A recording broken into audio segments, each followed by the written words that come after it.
Good afternoon, everybody. Good afternoon. I'm Claire Kremen. I'm the co-faculty director for the Berkeley Food Institute. And thank you for being here today. We're thrilled to see you at this food exchange event. Before I introduce the panel, I'd like to draw your attention to some upcoming events and activities that we have, which you can find on our website, which is food.berkeley.edu. So it's very easy to find. Our next food exchange event will be held in collaboration with the Horace Albright Lecture Series, and that's on November 14th at 7 p.m. It's going to feature our own Michael Pollan, who's here today, in conversation with Kathleen Merrigan, former U.S. Deputy Secretary of Agriculture under President Obama. And please check out our website also for our spring semester food exchange events, including Exploring a Pesticide-Free World, which is one of them, and Rethinking Resource Access in the Food System. If you're a faculty member, check out our website for our seed grant program, which we've just launched. Requests for proposals on innovative interdisciplinary research related to the food system are due December 2nd. And if you're a student, check out our list of food system-related courses. It was literally uploaded, I believe, yesterday, just in time for your Televers appointments. And now I have the pleasure to introduce our distinguished panel on the right to food, reshaping policies for development and public health. Also, we'd like to thank the School of Journalism for partnering with us on this event and invite you to stay for a reception, which will be held in the courtyard outside right after this event, so that we can all converse and discuss these issues more. Moderating the panel is Ed Wasserman. He is the Dean of the School of Journalism, and so he's here in his own bailiwick, as it were. Ed is an authority on the ethics, evolution, and ownership of the news media, and we're thrilled that he's here today with us. And our panelists include Olivier de Schutter, down at the end. He's a visiting professor with the Berkeley Food Institute this semester, and also a professor at the University de Louvain in Belgium. And he is the United Nations Special Rapporteur on the Right to Food. He specializes on economic and social rights in the context of economic globalization and the theory of governance. And we also have Leah Fernald, professor in the School of Public Health at UC Berkeley. Leah is an expert on childhood nutrition in developing countries, focusing on community-based nutrition interventions and their effects on child development, and working in countries from Mexico to Madagascar and many others. And our final panelist is Alain de Janvry, professor in agriculture resource economics here at Berkeley. He is a globally renowned expert on rural development and development policy analysis. He's a member of the high-level panel of experts to the Committee on World Food Security and currently also serves as an advisor to the Director General of the FAO. So take it away, panelists. Thank you, Claire. And I want to thank the members of the panel. This has been a great pleasure for me to prepare for this session. I once upon a time was an academic, and then I became a journalist for many years, and then I became an ethics professor, and now I'm a bureaucrat. And it was a great pleasure to be prodded into reading this contemporary development literature. And I was just, it's breathtaking work. It's engaged. It's thorough, it's thoughtful, and above all, it's hopeful. And I found it a refreshing change from much of the journalism I read about the Third World and about development challenges. So thank you very much. Thanks for a chance to read some of your work, and thanks for the opportunity to talk about this thing called the right to food. I have to say the right to food is something I had not encountered in the time when I was reading about development. And it's a fascinating idea, and I wonder if I could just start out. The rules of this panel are such that we want a lively panel and not an orderly one. And so what I'd like you to do is feel free to interrupt one another and to contest points that are made and to just keep things as spirited as possible as a conversation. We'll go until about 4, and then we'll open things up to the floor. And I'm sure people by then will have been stifling things they wanted to shout out, so at that point you'll be able to ask questions or issue denunciations, whatever you like. But let me start with the definitional issue and put this question to Olivier. What, pray tell, is the right to food? Well, the right to food is really about people being able to choose the food systems on which they depend, and it implies a series of requirements that should, in principle, ensure that the food and agricultural strategies that are deployed are based on what people express in terms of needs, take into account the obstacles that they encounter themselves, define the benefits that people have as rights that they can claim, so that if they are victims of discrimination, political clientelism, favoritism, they will be able to have access to independent mechanisms to ensure that this will be discontinued. And so it is essentially not just something that is symbolic and that is in sacred texts of international law. It is something that actually improves the effectiveness of the food security strategies that are deployed. And I think this is what we've seen over the past 10 years when the right to food has been making so much progress in courts, in national human rights institutions, within legislative frameworks. It is that the right to food has become operational as a tool. And so, Ed, I avoided your question about the definition because I think the sacrosanct definitions that are provided by legal treatises are of little use to practitioners in food security, but the right to food is useful, again, as an operational tool to make policies more effective. So does this right supplant other rights? I mean, assigning a priority to a right to food, does that suggest assigning a lower priority to other rights that might otherwise contest with it? It does mean that when people are hungry, when children are malnourished, the issue should not be seen simply as a technical problem, the source of which is in the skies or in the soils. It is a political problem, because if you climb up the chain of causes, you identify at some point a decision that was made, a policy that was adopted, a legislation that was crafted or not crafted, that left people without entitlements they may claim before bodies that have powers to force the government to deliver on its promises. And so, so in that sense, yes, the right to food allows people to use it as a trump to overcome bureaucratic inertia and political short-termism. So yes, in that sense, it is something that can be a powerful weapon. Whether it trumps other rights is a debate that legal theorists may have, but that can only be answered really in context, depending on the particular situation in which there is such a conflict. In most cases, the different human rights are very complementary, and for example, the right to food is very closely linked to the right to participation, to access to remedy, to non-discrimination. Leah, do you have something to add? Sure, thanks. I do think the question about if a right to food, I'm 100% agree that food should be a right, but I think the accountability, I would love to hear your comments also about this issue of accountability, because I'm thinking about a girl who is malnourished and who's in a household where she's discriminated against, so she's not receiving her allocation of food within that household. I'm thinking of a girl in rural Madagascar. She has 6 or 7 siblings. She's disenfranchised because of her gender, because of her place in the family. And I'm thinking that having a right, I really appreciate the need to have a right to food, but my question is, how do we see that enabling her to get food when really the issue there is that there's other issues, things going on in that family? I like the idea of that hunger is really an entitlement issue, and that's part of what the right to food addresses. But the question of how do you then really enforce it is the question that is raised for me. I don't know. You started with the word hopeful, and I think this is the right term. We see 160 countries that have signed into the Covenant for the Right to Food. We see about 30 countries that have specific laws by which the right to food is going to be enforced.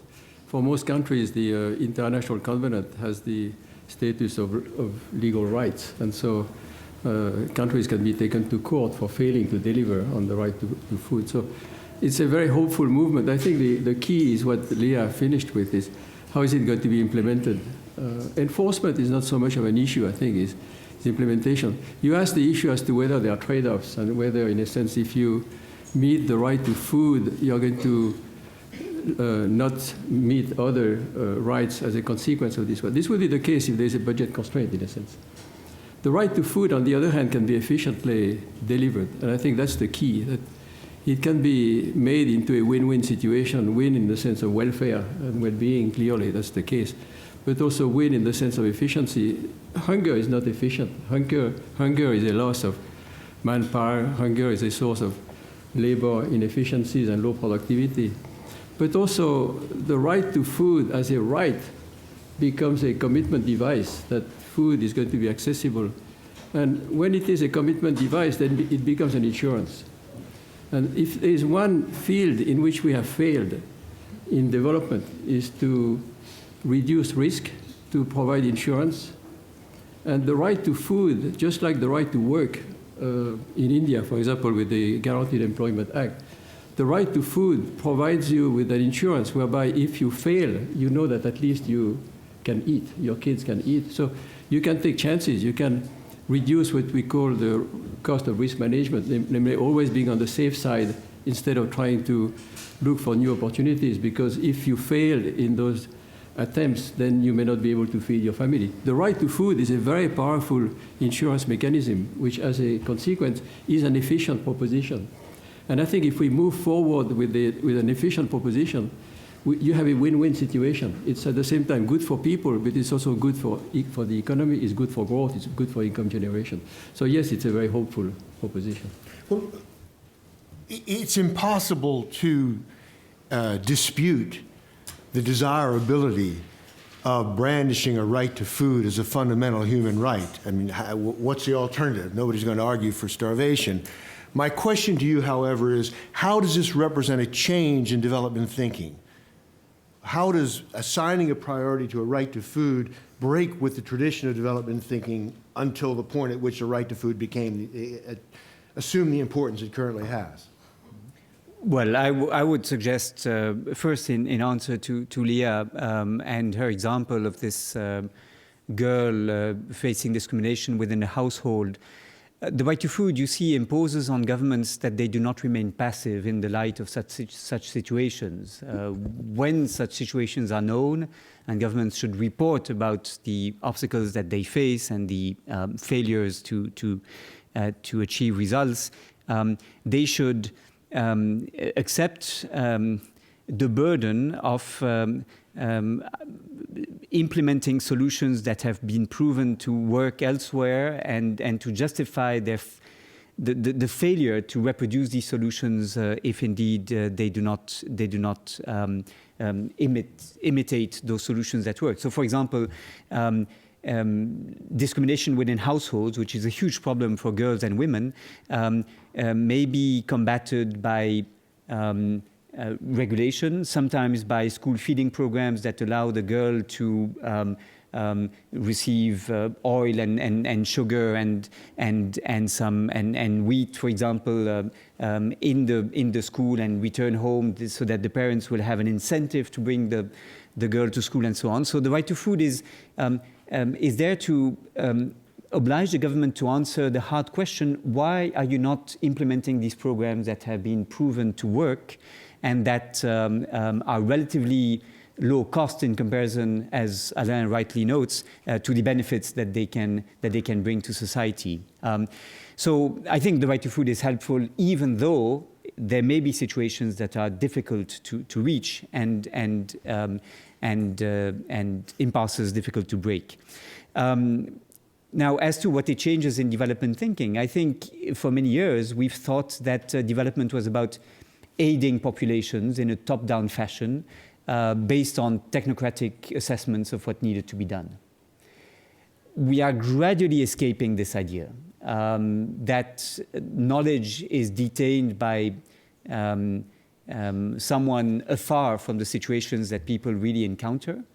And we are increasingly realizing that knowledge is something that has to be built with the people affected so that they come up with the solutions that can best help them in the particular context that they face. And that is the link between the right to food and food sovereignty, is the idea that instead of us, the enlightened, right, the scientists, the technocrats, knowing what is good for people, we should first and foremost empower them to have their voices heard in the fora which matter to them, so that their local solutions can be considered. And I'm here provoking kindly I'm provoking Leah based on the conversation we had just before this exchange, because that is what the right to food is about. It's about empowering people to propose their own solutions, to identify the obstacles that they face, and to ensure that they have a right to file claims before independent bodies that can hold public officials accountable. So it's not contradicting much of what is done in the name of development, but it is complementing this, I think making it more sustainable and more effective, but also sometimes obliging us, the technocrats, to rethink the way we intervene in order to make sure that the expression of people, the voices of people are not undermined and is instead taken into account as part of the solution. So that's what has been changing.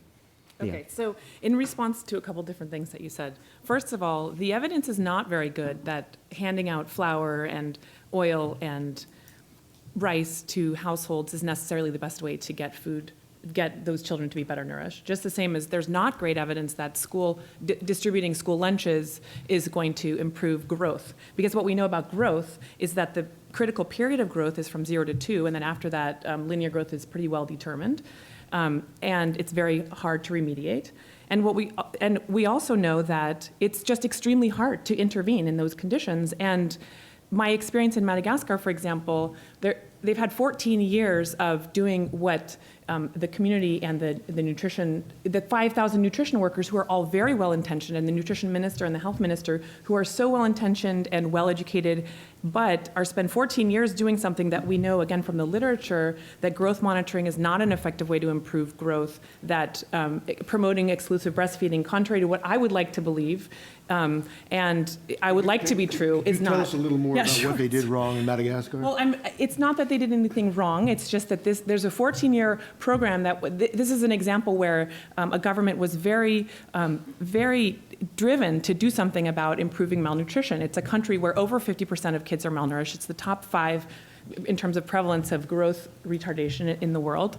There are regions where over 70% of kids are malnourished in terms of linear growth, which is some of the severest that I've ever seen. There are regions where over 20% of kids are severely malnourished. So this is really quite a shocking situation. And for 14 years, there's been a very heavily invested nutrition minister and ministry and community nutrition workers who have been growth monitoring, who have been teaching about traditional recipes, who have been saying, eat animal source foods. This is a great source of protein and micronutrients. But I, in collaboration with researchers from the World Bank, conducted an analysis to see whether it had affected growth or weight gain, and it had not. And so we were asked then to come and say, well, what would we recommend? And again, contrary to what I believe as somebody who believes in sustainability and believes in the fact that we should find these solutions in the community, we're actually going back and saying, I think what we need to do here is really targeted approach with lipid-based micronutrient formula. And this is what we're talking about, it's a version of and I hope this will jump us right into talking about corporate interests and beliefs, because this is a product that's called Plumpy Nut. It's a version of Plumpy Nut. And again, I did not want this to be our solution, because I believe in the community-based approach and use what we can from the community. And now we're coming. Just to slow you down a little bit. So you're that's saying hard, but okay. the recommendation was to just bring this food and give it to the communities that were starving.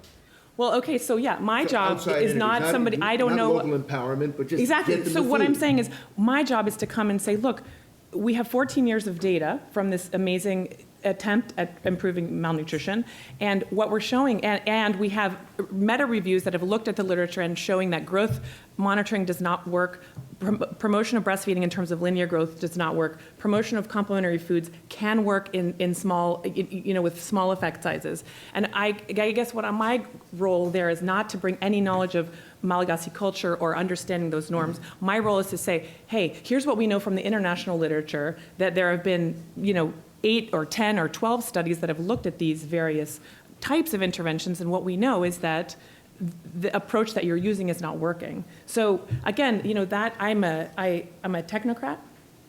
Is that what I am? I didn't know that. No. Okay. Yes. As an ivory tower person. We all are. We all are. Okay. But I have no. I mean, it's interesting because we are trying to build this debate when we actually, in fact, there's no difference. Okay. Maybe you. We're trying to make it lively. Maybe you disagree with me, but I don't disagree with you.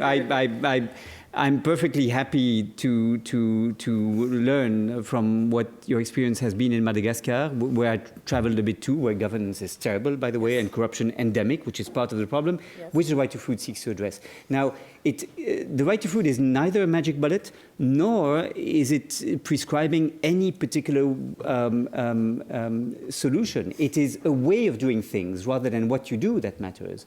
And the way to do things is to involve the population so that instead of being a passive recipient of solutions that are top-down, they are interacting with the agencies that try to support them. They can have a possibility to provide feedback.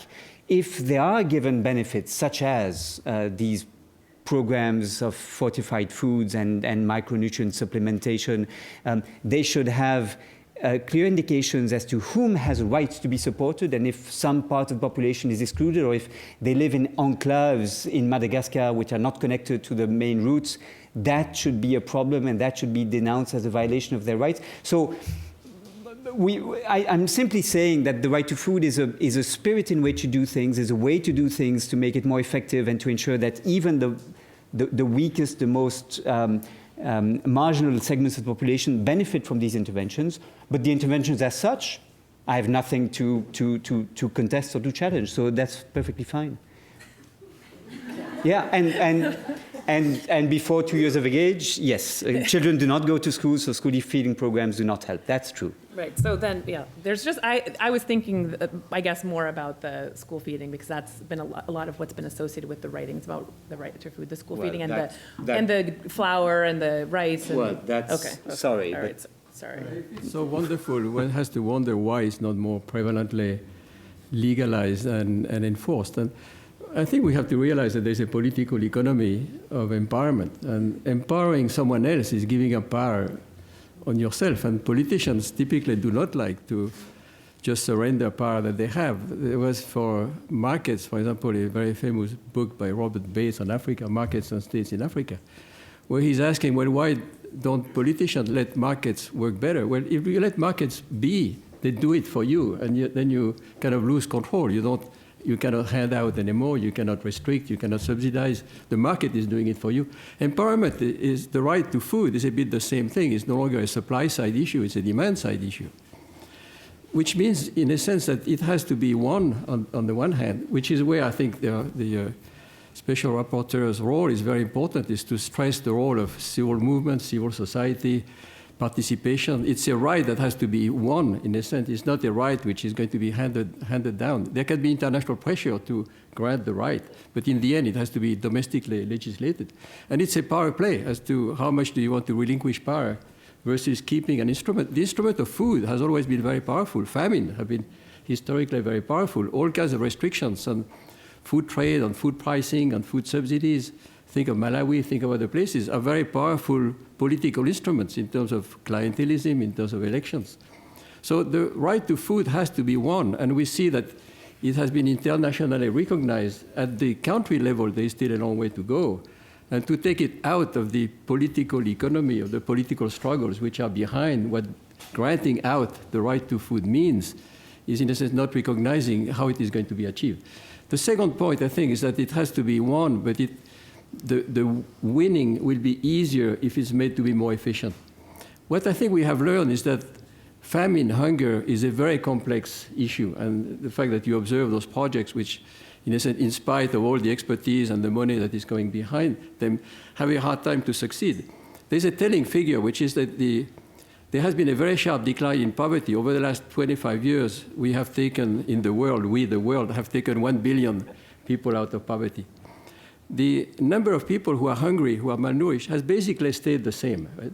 So there's something which, among other things, answers Leah's point, which is that money is not enough, income is not enough. There's something more. Behavior matters, awareness matters. Right? Who decides on what is going to be fed, how food is going to be used, and of course the food movement here and the Berkeley Food Institute playing a very important role in that sense. So I think one of these issues that should be discussed here is how do you implement this right to food? How do you make it be less costly, more efficient, and hence, as a consequence, less threatening and more appealing to governments to indeed surrender power to the right to food, because it's also a way of economic growth, more efficiency, more productive labor, and again, social safety nets which are ensured via the right to food, which is a very powerful determinant of what people do.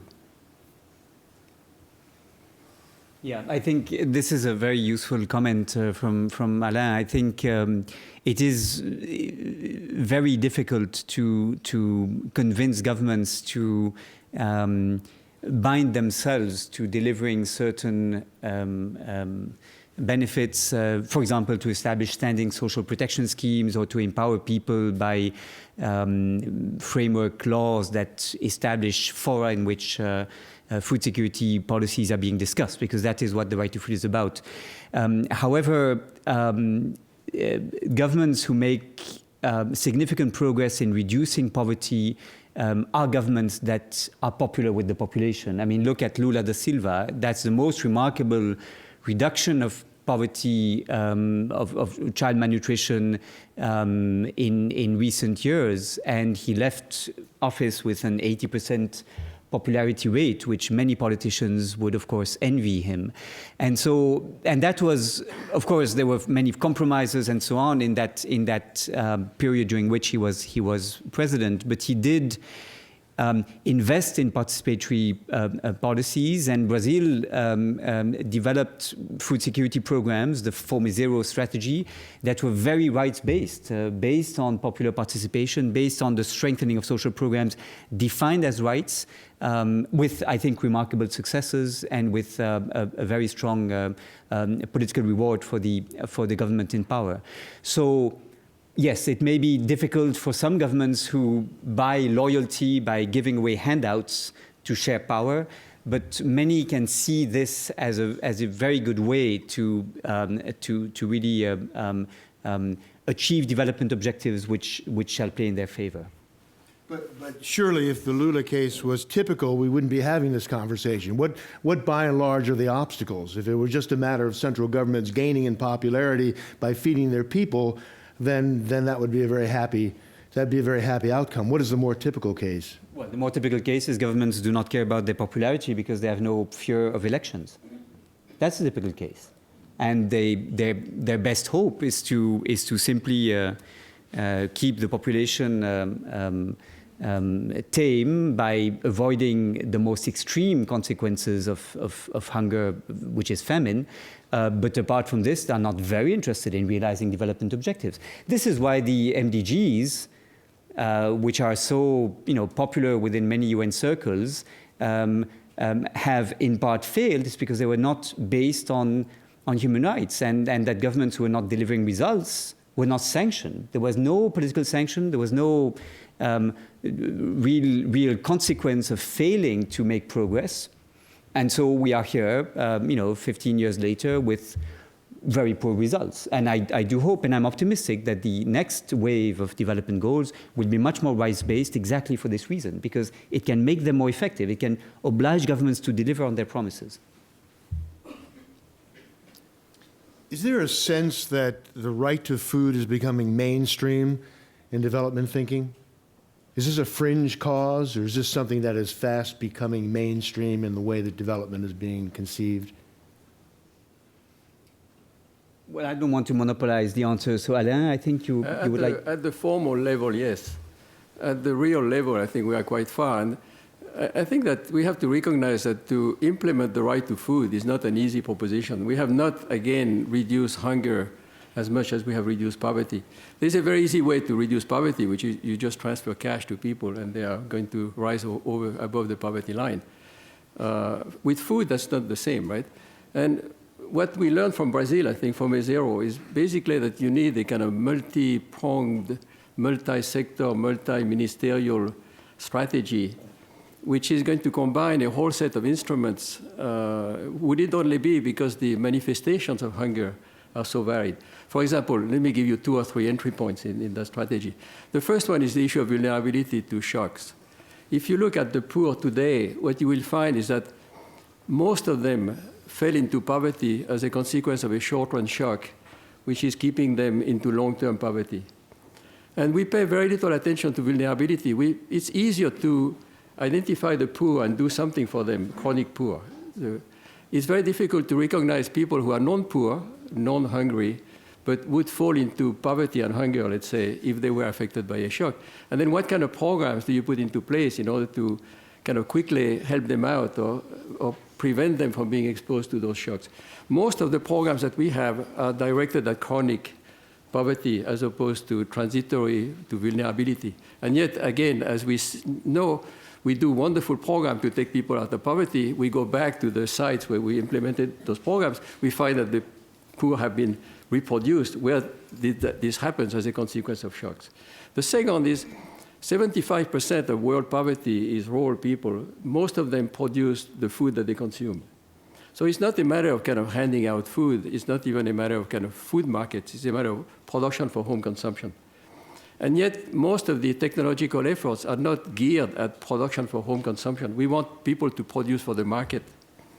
And yet, in terms of food security, in terms of kind of social safety nets for that, say, 50% of the world population, which is in poverty and in hunger, which are really not heavily connected to food markets and which are pretty well out of reach of handout programs, except through school feeding, which is one of the most effective way of reaching at least the kids, if not the family.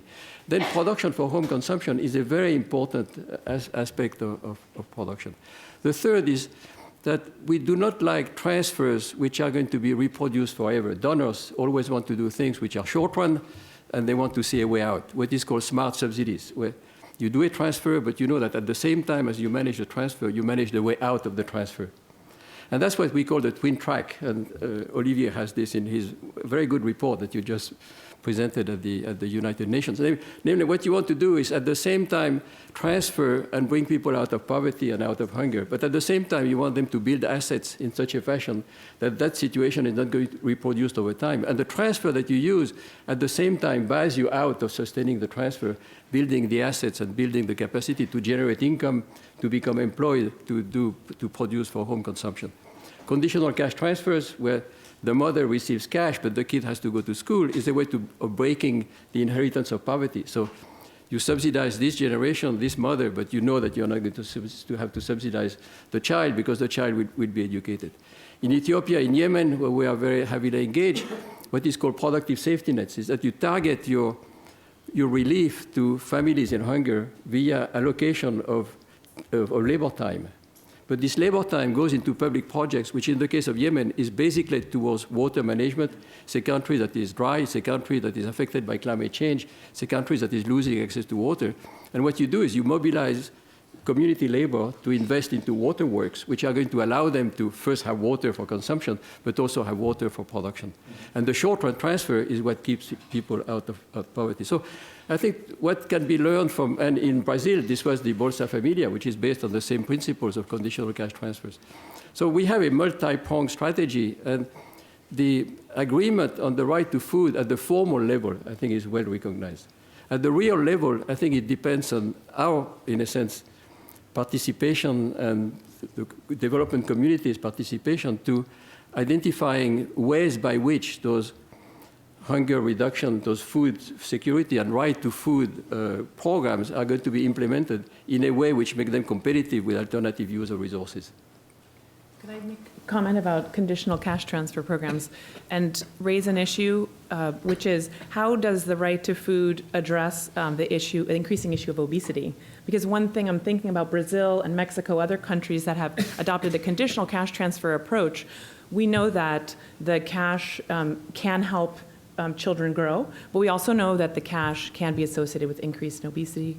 We found that in Mexico, and it was just recently reported in Colombia. And I'm curious just how the right to food model can help us think about the right to food for people living in poverty. Well, one of the things about living in poverty is you have a higher risk for becoming obese, not partially because the food environment is poor, but also because the willingness and interest in buying, like, I guess, lower quality food, I guess we could say, is facilitated by getting cash from the cash transfer. So I thought we could talk about that, because I think it's very relevant given that there's over 1 billion obese people on the planet, many of whom are in low and middle income Example of a countries. conditional cash transfer that we are putting up in Yemen. There, the conditionality is for parents to follow awareness classes about how to feed their kids.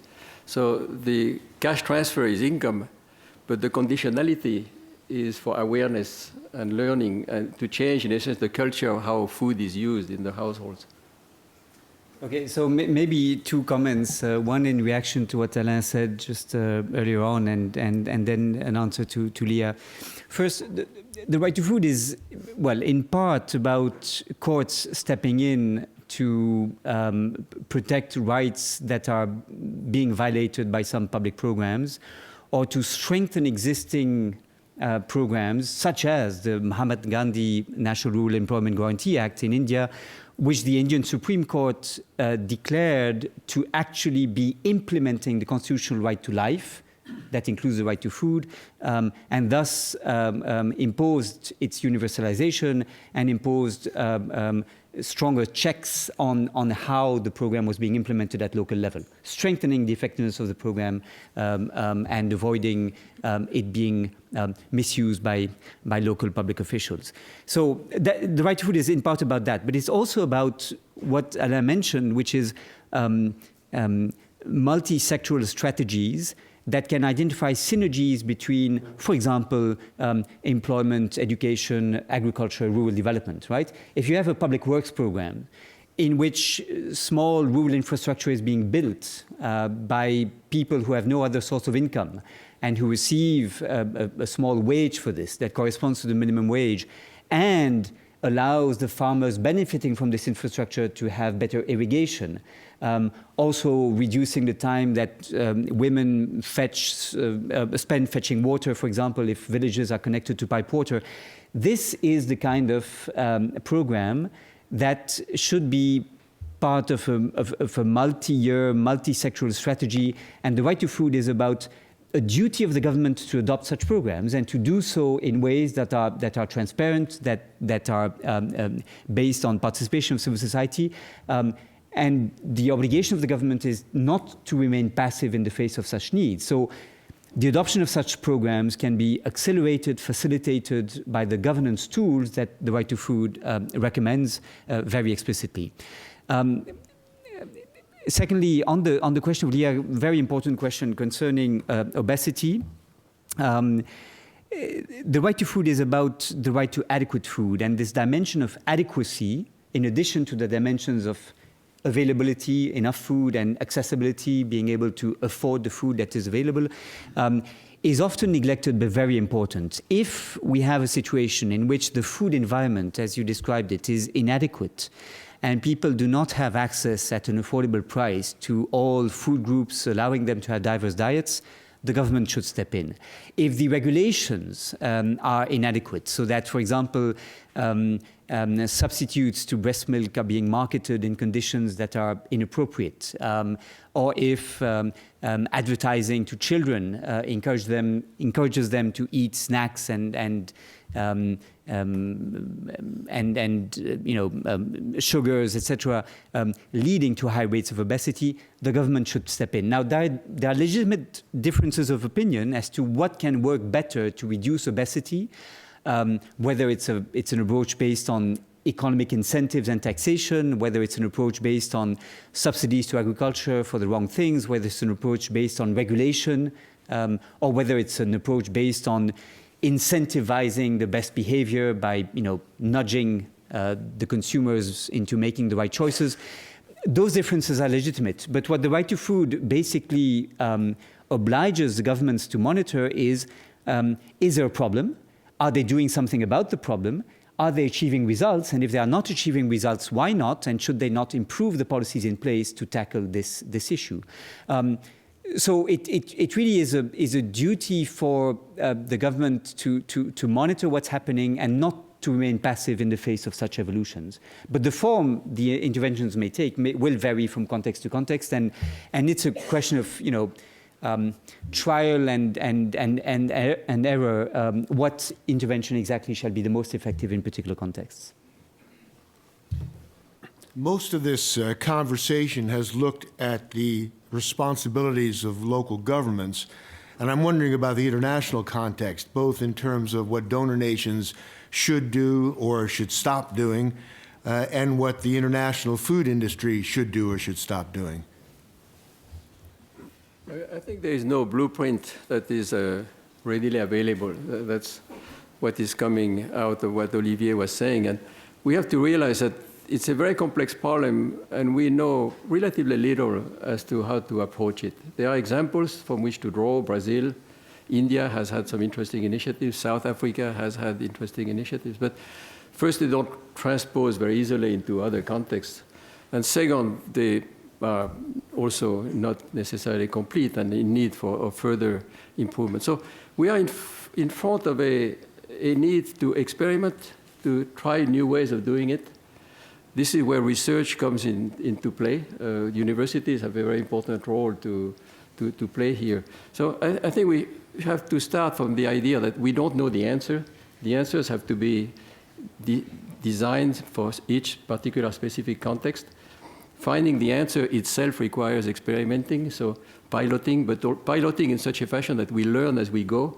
And so we can pilot for some time, look at different ways of doing something, and as we conclude the pilot, we can say, well, this is among the different ways that we have tried the better way to go with the moment. Right? So we should approach this from an angle of modesty, in the sense that we need to experiment. Now, governments are not always willing to experiment. The Chinese government has been pretty good at piloting new initiatives for some time in localized areas before blowing them up at full scale. But governments are usually in a rush. Elections are coming all too soon. You need to mobilize votes. You don't need also to fail. And when you are proposing to experiment, you say, well, we are going to kind of randomize placement of your program. This is something which quite often is not going to be politically appealing to a government. So we are facing into a situation where we don't know the answers. We know that we need to experiment, but we have to find institutions with which this kind of experimentation can happen. And it's in many situations the case that the demand for this experimentation is not going to come forward unless we do enough kind of training, enough kind of awareness building in such a fashion that we kind of create demand for experimentation and learning, as opposed to trying to impose it on the subjects. Maybe two elements, Ed, in response to your question about the international environment and the right to food's role there. To refer to two very important developments which make me hopeful. One is that one of the results of the global food price crisis of 2008 was to reform quite significantly the global governance of food security with the reform of the Committee on World Food Security, which is not a new committee. It had been established already in 1974 as a committee of the FAO. But it had become a talk shop where nothing very solid was resulting from. And it was reformed in 2009 with a view to bring together not just the governments, the members of the FAO, but also the private sector, international agencies, NGOs, civil society, and farmers' organizations amongst them. And the result is a very inclusive forum in which knowledge is being built from very different sensitivities, perspectives, and experiences. and in which ideally countries should, using the CFS, the Committee on World Food Security, as a platform for exchange, should discuss what has succeeded, what has failed in their particular environments, learn from one another, and gradually monitor each other's efforts to improve food security under their jurisdiction. Now, I think the jury is still out as to whether the CFS can deliver on its promises, but it has already succeeded in adopting some major documents despite it working on the basis of a consensus. And it has done so by combining very different, perspectives coming from these different worldviews, really, as to what food security is about, and different framings of the problem of hunger and malnutrition, which is, I think, an extremely encouraging development. So this is a forum, to be very clear, where even if Brazil, Russia, and the US agree on one particular wording, the Via Campesina can raise its hand and say, we don't agree, we believe this is not an inadequate formulation, and the discussion is relaunched by this intervention. This is very unique in global governance. It's very important because it overcomes a problem that is part of the reason why we had the food crisis in the past few years, which is a problem of inconsistent approaches being pursued at international level within various fora. For example, the trade policies developed by governments were not converging with the food security policies, the food aid policies were not supporting long-term food security, etc. And the CFS is an attempt to bring all these governments, agencies, actors together to achieve better consistency and improve our diagnosis about what can work and what shall not work. A second development, which is important to mention, is the increasing role in human rights of extraterritorial obligations. The idea that governments do not only owe human rights to their populations under their jurisdiction, but also to populations whose situation may be affected by the measures they take. So, for example, if the EU exports at subsidized prices foodstuffs on the markets of developing countries, this is, of course, a very strong disincentive for local producers to invest in production. And it may create a dependency for these poor countries on international markets, which will increase their vulnerability in the long term. So today, it is recognized increasingly that the right to food requires governments not only to pay attention to the situation of their populations, but also to measure the impact, to assess the impact of the choices they make on populations located abroad. We are moving swiftly in this direction. More and more courts and human rights treaty bodies acknowledge this extraterritorial dimension of the right to food, and it should, in principle, allow for greater coherence between external policies in the areas of trade, development, food aid, development cooperation, investment, and domestic policies that countries implement to try to improve food security at home. But it's very difficult because, number one, the private sector is now taking a leading role in defining global food security strategies, and they are not always aligned with the agendas of governments. And secondly, not all actors loyally contribute to this attempt to reshape global governance in the food security area. And so, it requires, again, modesty to accept that you may be wrong in the agenda that you are pushing ahead for many years, and that this may be contradicting food security objectives. So it is very difficult for actors to accept, to play really this game and to accept this, search for consistency. Leah, did you want to jump in before I open the floor to? So, folks, if you have questions or comments, this would be a good time. Yes, sir. Please stand and. Oh, we got a mic. So please identify yourself and. My name is Gustavo Oliveira. I'm a PhD student in the Department of Geography. Thank you all. First of all, in the interest of a lively discussion, I'd like to pose 3 challenges to the speakers. First, Leah, I very much appreciate the challenges that you brought about implementation, and I wonder if a lot of the problem here is with the scale of the household and the family. There's, of course, a lot of importance in things that can only be understood at that scale, but at the same time, how can this information that you work with generate impetus for more structural issues like land reform or agrarian reform? Alain, I very much appreciate the way that you pointed out that there's this broader political economy and that most hungry people are rural producers of food. Yet we see through academic careers such as your own and reports of the World Bank and the FAO still a huge focus on economic growth first, and second, trying to improve these things as we go along. Maybe there really is more of a pushback, the right to food trumping this idea of economic growth, and what would that really look like, especially in terms of not just cash transfers, but wealth, land redistribution, and agrarian reform, the stuff that you used to write about. And Olivier, thank you very much again for your work. I hope that the next rapporteur is as good and as you. You use Brazil as an example. And at the same time, the Lula administration and the Dilma Rousseff administrations have actually backpedaled a lot on agrarian reform and land redistribution. This year, there wasn't a single hectare redistributed in Brazil.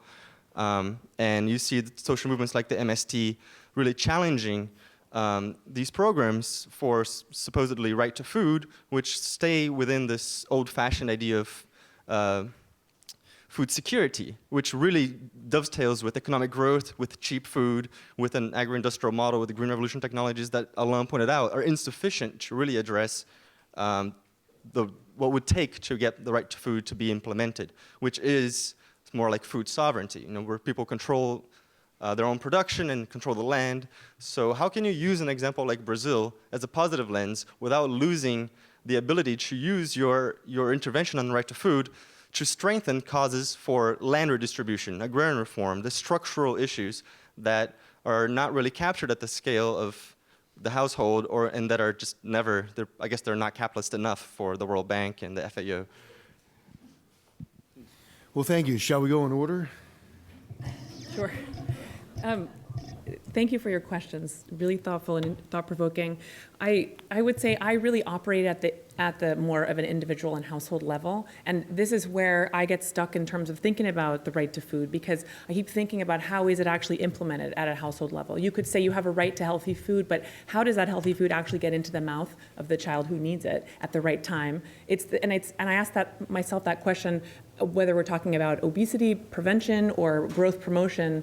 I still think that that's our biggest challenge. So I completely acknowledge that there are many, many levels of this question. Where I work, though, is really at the household level to think about interventions that could improve child growth. So that means the distribution of targeting vulnerable groups, the distribution of nutritional supplementation or of micronutrients, or I've also done analyses looking at conditional cash transfer programs. And again, I'm looking at what's happening at the household level so that the most vulnerable individuals are really targeted. So I appreciate acknowledging the complexity of it, and I hope you understand that my perspective is looking at the individual child within that, understanding that whole context. Do you want to? So you're off the macro hook. Well, there's only so many problems you can tackle at once. Alain. I think in the 60s and in the 50s and 60s, we were talking about growth, but hopefully we are way beyond this now. The issue is more the quality of growth and growth itself. The right to food actually is a very good way of looking at the process as an important way of delivering the objectives that we want and not just a product. In other words, it's not just how much we produce, it's how do we produce it, is who produces it, especially smallholder farmers versus not, what kind of business model are we going to use. This has a huge impact in the end as to whether the right to food is going to be granted or not and under what conditions. We have to, you look at, for example, the WTO and trade, well, this was basically about product and not looking at process. What we are looking now at with the right to food is the process whereby food is being produced. And that gives us, for one thing, many instruments that we did not mobilize before. We would produce and then think ex post, well, how do we kind of give access to the food that has been produced? The way the food is produced, the kind of food that is being produced, the technology that is being used, the environmental impacts of how we produce it are all part of a process, and it's the process that delivers the product in a sense, as opposed to just a pile of rice, which is the product that we were looking for. So growth, I agree with you, is not the objective, but I think we are way beyond growth anyway, and have been thinking about quality of growth and process whereby growth is being achieved. And if anything, the right to food is a very powerful way of putting on the table, again, that the process may matter more than just the product. Thanks. Concerning Brazil, it's really two countries in one. And, you know, they have two ministries, as I'm sure you know. One Ministry of Agriculture that serves the needs of the agribusiness, the large landowners who are probably the most competitive agricultural producers on earth. And they have a Ministry for Agrarian Development that serves the needs of small farmers, family farms, with, you know, special lines of credit, special support schemes, special access to school feeding programs, which are forced since 2009 to source 30% of their food from these family farmers and so on. And I think the reason why The Economist praises Brazil are exactly the reasons why, exactly not the reasons why I praise Brazil, but we both have reasons to praise Brazil for its achievements. I think what Brazil shows is the power of social innovations. And if I can, for still a few weeks, speak in the name of the Berkeley Food Institute, which I'm delighted to contribute to the work of. The question of social innovations is really one that we hope to put forward in our work on transitions towards sustainable food systems. What we have in Brazil is a very strong tradition of participatory democracy in which solutions are found at the local level by citizens joining with municipalities to rebuild local food systems, as was done beginning in 1993 in Belo Horizonte with Petrus Ananias as the mayor. And this has nothing to do with the large landowners producing soybean for the European markets, right? It has everything to do with rebuilding local diets in ways that connect the rural areas to the urban poor from the favelas, and in developing a wide range of interventions that are very local but can be scaled up and replicated in different urban centers of Brazil. And family farms can thrive if you build these local markets that are much more accessible to them and allow them to deliver fresh, nutritious, and diverse foods to the populations concerned. Land reform is indeed part of that debate. The government of Lula, like the one of Dilma Rousseff, are governments that are complex coalitions and cannot run counter to the very powerful lobbies of the landowners. So they do what they can, and they cannot do everything that they would like to. I did a report on Brazil, which praises them for certain things, but denounces two major problems: the failure to make progress on land reform, and secondly, the quite regressive taxation system, so that these magnificent social programs that are so inspiring to many developing countries are essentially financed by the poor themselves.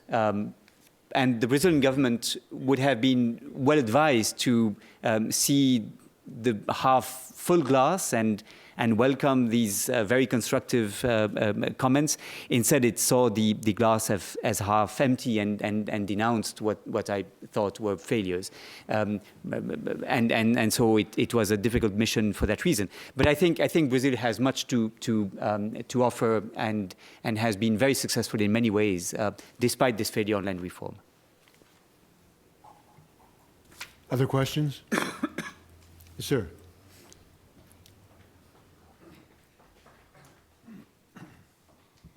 Thank you very much. My name is Lowell Moorcroft. I'm a member of the public. I was wondering, under conditions of globalization, we've produced a large number of diasporas abroad, and these are nominally diasporas whose members are more prosperous, relatively speaking, than those back home. Can their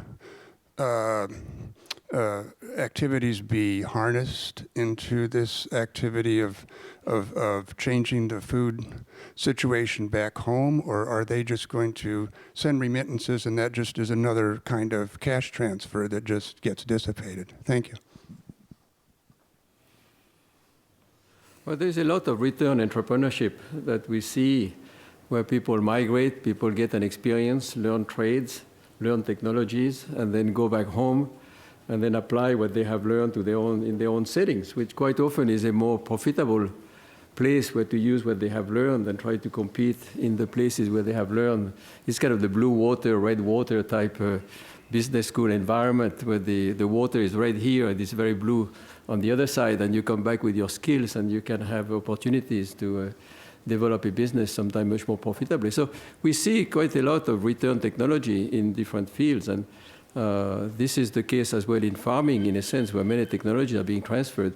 There's an interesting program, for example, here in the United States that is run by the Mexican government called 3x1, 3 for 1. That is, you have migrant clubs that collect funds, and those funds are transferred back to the communities to be invested in either social projects or in local development projects, quite often carrying with them the expertise that the migrants are going to provide to the locals.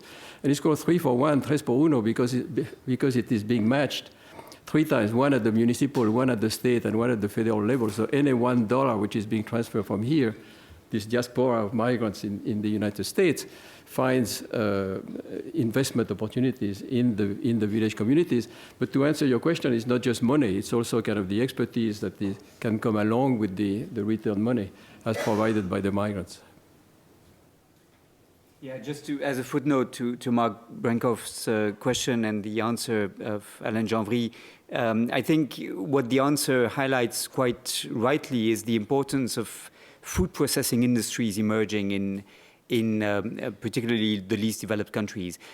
For many, many years, these countries have been, unfortunately, because of premature opening to international trade, in my view, they've been specializing in the production of raw commodities for international markets, and they find themselves in a paradoxical situation of being agriculture-based countries and nevertheless net food importing countries because they import the processed foods that they need to feed themselves. So they produce the wrong things is one simplified way to say things, but I think a better way to say things is, whilst they produce agricultural commodities, they have no local processing facilities that allow them to feed themselves. And I think it's very key that technologies can be developed in these countries to allow these food processing industries to prosper.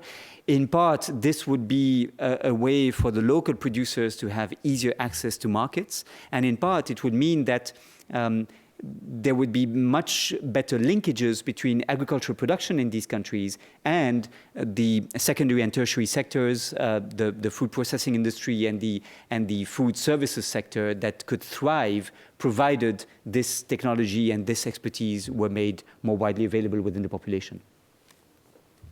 Yes. I want to invite Leah to return to your thoughts about the role of large corporations and the risks and opportunities and the connections with being well-fed and malnourished at the same time. So I'll preface my comments by saying there is recently a review in the Journal of Nutrition showing that studies that had been funded by food companies were overwhelmingly biased to find positive things about those food companies. So that's the preface, which is to say, but in principle, I believe that it's really important to figure out a way to engage the private sector. The private sector is not going to go away, so imagining a future without it is not really realistic. And I think that, again, partnering, Plumping Nut is an interesting example because there are a lot of issues in terms of patents and responsibility. From the plus side of having a patent and having a specific way that it's being produced is that you are guaranteed to know what the components of it are, that it has the right amount of protein, the right amount of fat, and that the whole collection of micronutrients is actually what it should be. Some of the issues that have occurred when local partners take over the production is if there's not the kind of checks and balances in the system, that you wouldn't necessarily get the right composition of those nutrients. But on the flip side, that there's been a lot of criticism of the company because it basically extracts much high prices. They're requiring that it gets shipped from overseas. So there, I think it's again, the theme for today seems to be these issues are very complex. And well, clearly, you know, we're working now with the factory in Madagascar to try and figure out a way to produce it locally, although there have been some issues, quality issues. So I think I guess where I would go with, having started with the fact that studies can be biased depending on their funding source, I would end with saying my vision for our future is that we can figure out a way to engage the private sector that doesn't compromise our goals. Could I, we're going to wind up in a minute.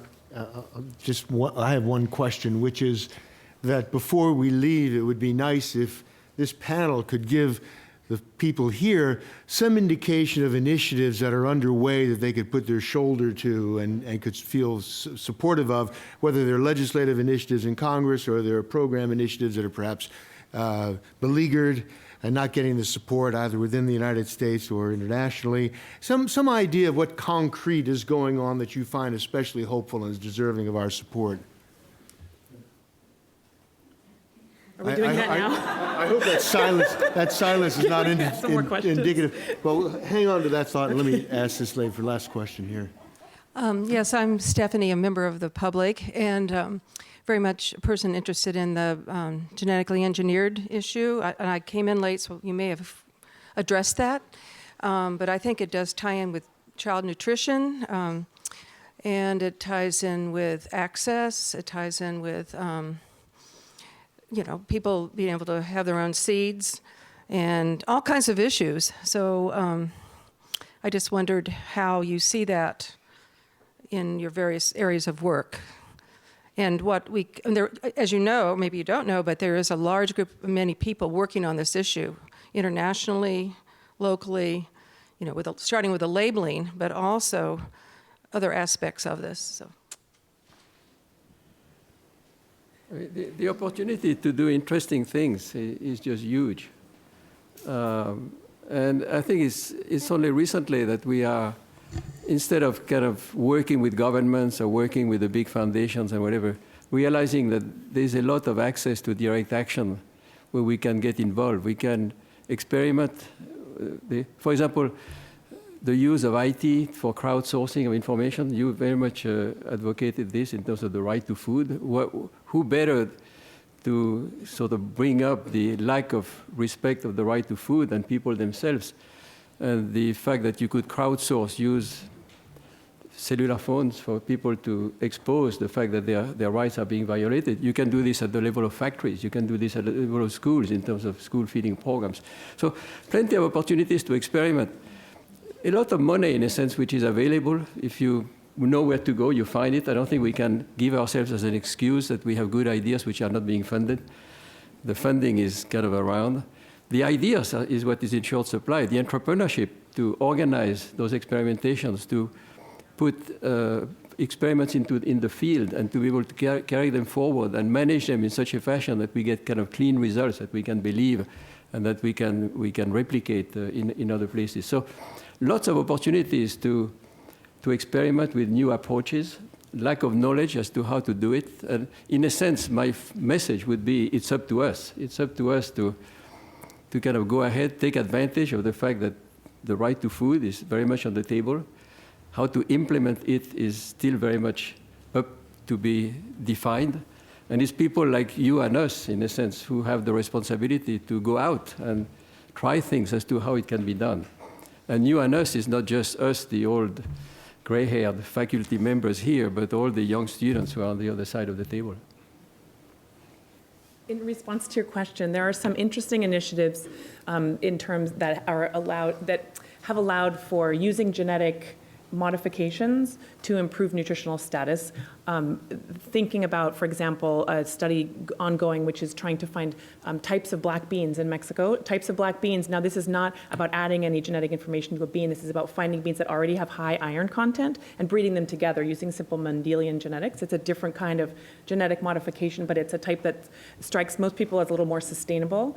Other examples are of breeding together sweet potatoes that have more vitamin A content, so that you could use a local staple or a local crop and then figure out a way to enhance essentially the micronutrient content in that particular crop. I don't know if you want to comment about golden rice? About? Golden rice, or continue on that? I'm going to stay away from it. Or not? No, look, I'm preparing a report on GM food, so I can't say much because I prefer not to. What I would like simply to sort of warn against is to see the seed as separate from the total environment in which it is, the ecosystems in which it is, and the complementarity between the different plants, trees, and animals that constitute a diverse ecosystem that can be sustainable. And also the environment is also the socio-economic environment, right? I think although we have more and more studies on the environmental impacts of GM technologies and some concerns have been expressed about the health impacts, which I'm not in a position to discuss, the socio-economic impacts deserve much greater attention. And sometimes they are good, and sometimes they are not quite as good.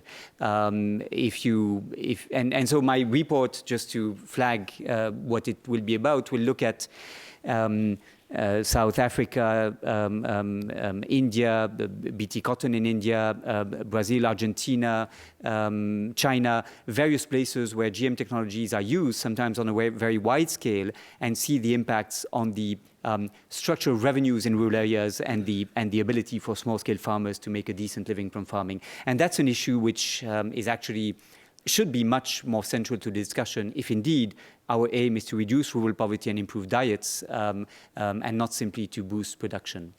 And I believe that that's the right way to frame the question of hunger and malnutrition. Now, a couple of questions back, Leah mentioned the question of the private sector's role in delivering nutrition interventions, referring to the example of Plumpy Nut.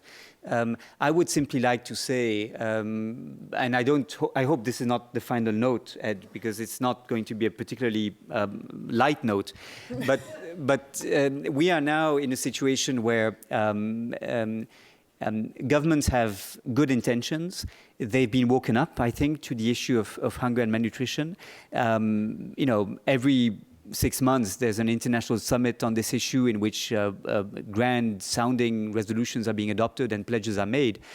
But the reality is on the ground, this wake-up call that the food crisis have meant is seen as an opportunity for market actors that have an agenda that is very different from that of the governments. And whether we look at the Alliance for a Green Revolution in Africa, whether we look at the Scaling Up Nutrition initiative, whether we look at the G8 promoted New Alliance for Food Security and Nutrition, these are all areas in which the private sector, and rightly so, because they have the budget, they have the technologies, they have the know-how, play a major role.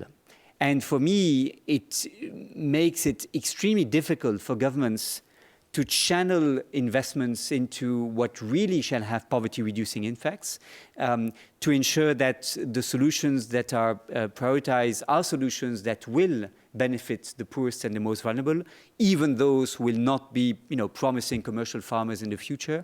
And for me, that is the elephant in the room in this conversation. It is that most of our discussions are focused on what governments should do, what public policy should do, but in fact, what really matters is where the investments go and whom is in control of the technologies. And so I'm happy to reopen a full couple of hours of discussion had on this issue, because I think it's quite key and should not be forgotten from the general sort of problem as we are presenting it here.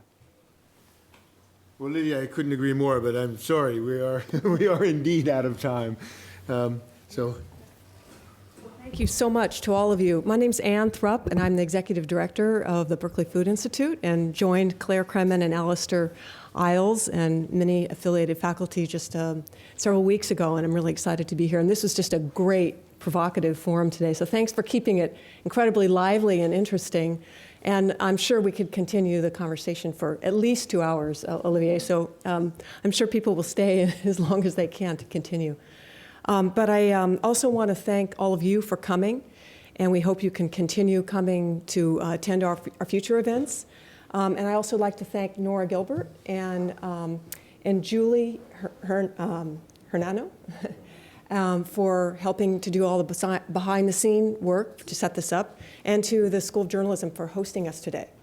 We're really pleased that the Berkeley Food Institute is consisting of 5 different schools that are really engaged and interested in all of these issues having to do with food systems. And that includes School of Journalism, as well as School of Natural Resources, or College of Natural Resources, School of Public Health, as well as Law, and, am I missing one? Yes, Public Policy, of course.